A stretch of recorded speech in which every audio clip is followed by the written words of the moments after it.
Hi, and welcome to the Edpuzzle video on on using checkpoint rigid motion and congruence, checkpoint L23.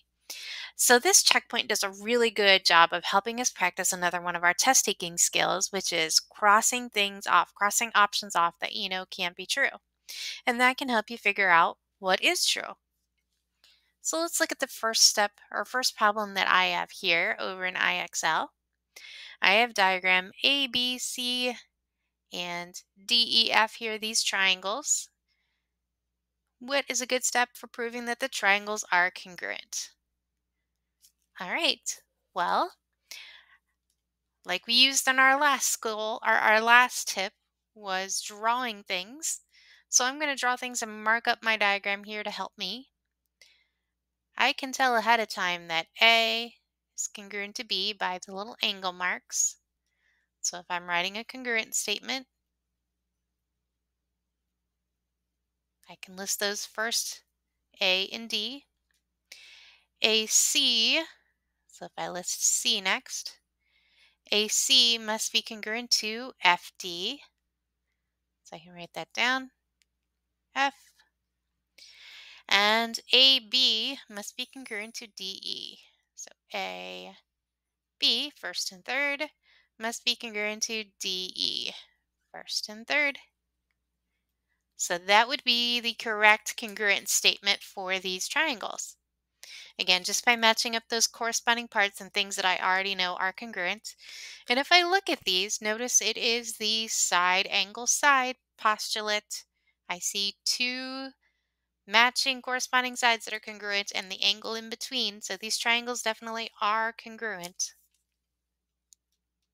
So which is a first step in a proof that the triangles are congruent? So let's look at each of these options and see if it makes sense based on our congruent statement we made here. Translate triangle ABC to image A prime, B prime, C prime, so that B prime equals F. So let's look back at my congruent statement.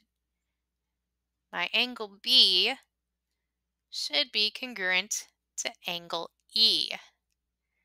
B should be congruent to E, not F. So nope, that first statement should not be correct. Let's look at the second statement. Translate and rotate triangle ABC to image A prime, B prime, C prime, with A prime equaling E.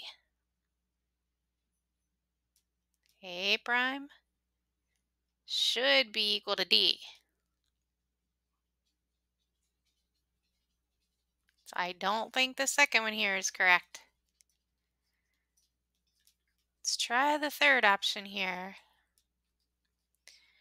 Translate and rotate triangle ABC to image A prime, B prime, C prime, with A prime equaling D. A prime equaling D. Okay, I like that one. C equaling F. Those are corresponding parts according to my congruent statement. So I'm thinking this is the correct answer. But I'm going to check my last one just to make sure. Translate ABC to image A prime, B prime, C prime, so that A prime is E. Nope, I do not want A prime to be E.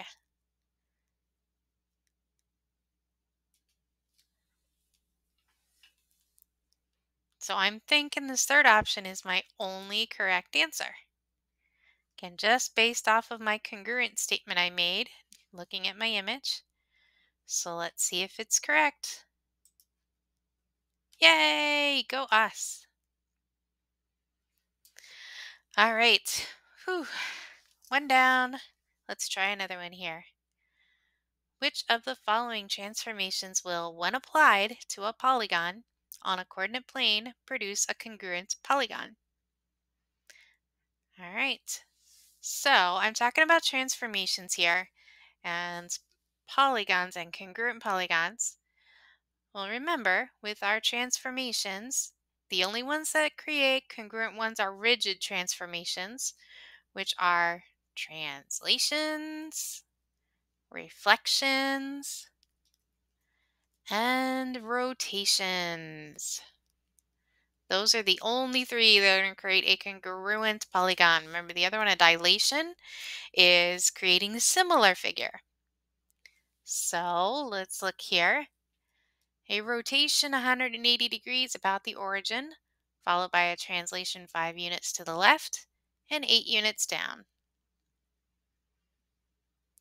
Well, that's a translation and a rotation, so that should be good. Let's check the next one here. A dilation centered at the origin with a scale factor of 2, followed by a rotation 90 degrees clockwise about the point. That's definitely not going to get a congruent figure. Let's check the next one. A rotation 270 degrees clockwise about the point 1, 1, followed by a reflection across the y-axis. That could definitely be a possibility, a reflection and a rotation. And finally, a translation 3 units to the right and 4 units down, followed by a reflection across the line, y equals 2x plus 5.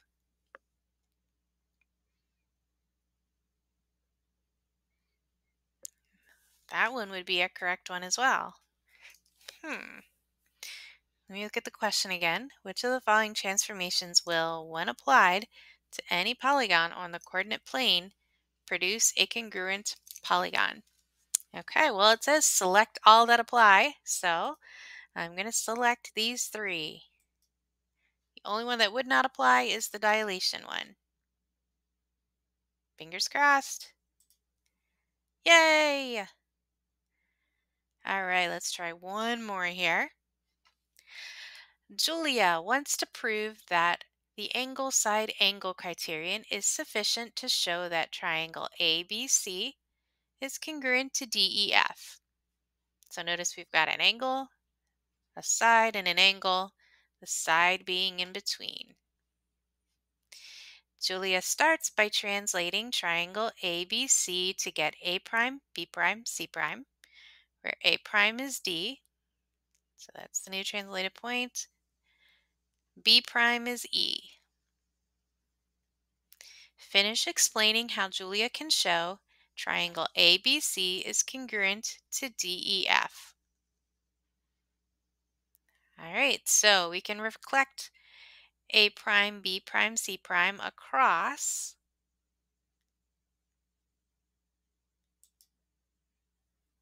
Let's see what we reflected it across. Did we reflect it across DF or DE?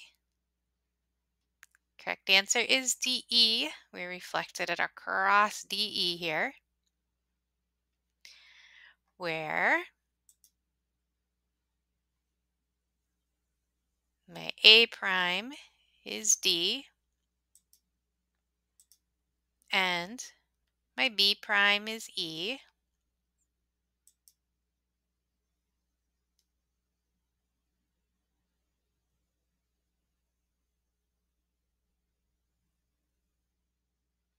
Since translation and reflection preserve, we are talking about angles here. So it preserves angle measure. Also preserves distance, but we're talking about angles here. The measure of BAC is going to be equal to the same as BAC, which is DEF. I'm sorry, EDF. And point F lies on AC.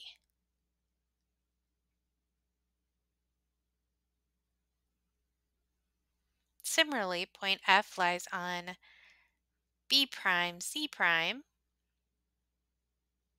Since both C and F are at the intersection of A double prime and C double prime and B double prime, C double prime, and the intersection of two rays is a unique point.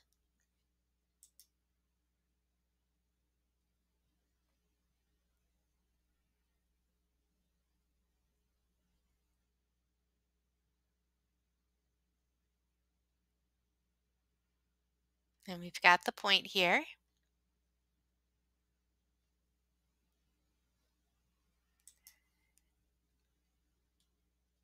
Therefore, ABC can be mapped to DEF by sequence of rigid transformations. So again, it was a reflection and then a translation. So let's slide.